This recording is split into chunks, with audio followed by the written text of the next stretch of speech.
আজকে অনেকের পছন্দের এই ফুলটি আঁকলাম। গতকাল একটা না অনেকগুলো ক্লাস নিয়ে উইদাউট এনি ট্রিটমেন্ট আমার গলা হয়ে গেছে রানী মুখার্জির গলার মতো। যাই হোক, আজকে আমি যে ফুলটি আঁকছি সেটি হচ্ছে কাঠগোলাপ।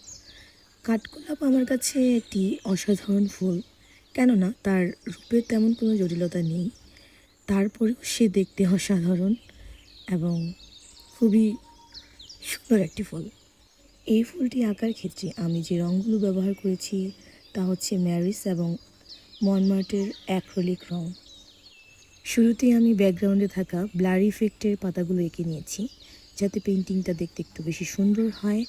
আর পাতাগুলোকে খুব বেশি হাইলাইট করিনি, কেননা এটি একটি ব্লার ইফেক্ট দেয় পেন্টিংটাকে একটু বেশি আকর্ষণীয় করে তোলার জন্য।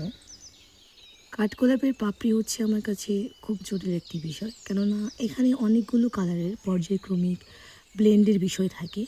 যেমন একদম প্রথমেই একটি সাদা কালারের উপরে একটি অফ হোয়াইট কালারের একটা মিক্স, তারপর হচ্ছে অফ ইয়েলো কালারের একটি শেডের পর ডিপ ইয়েলোর পর একটু ডিপ অরেঞ্জের একদম সর্বশেষ একটু রেডিশ বা বার্ন্ট আম্বার কালারের একটা মিক্সচার দিতে হয়। এবং এই কম্বিনেশনটা যদি এখানে খুব সুন্দর করে ফুটিয়ে তোলা সম্ভব হয়, তাহলে পেন্টিংটা আসলেই অসাধারণ হয়ে যায়। এই ফুলটা আঁকার সবচেয়ে সাকসেস রেট হচ্ছে এই জায়গাটাতেই। যদি এই জায়গাটা খুব সুন্দর করে ফোটানো যায়, তাহলে ফুলটা তার আসল সৌন্দর্য পায়। আর যদি এই জায়গাটা ফোটানো সম্ভব না হয়, তাহলে দেখতে একটু বিদঘুটে লাগে। যাই হোক, আমি হয়তো খুব সুন্দর একটা শেড করতে পারিনি, যতটুকু পেরেছি সম্ভব হয়েছে অতটুকুই।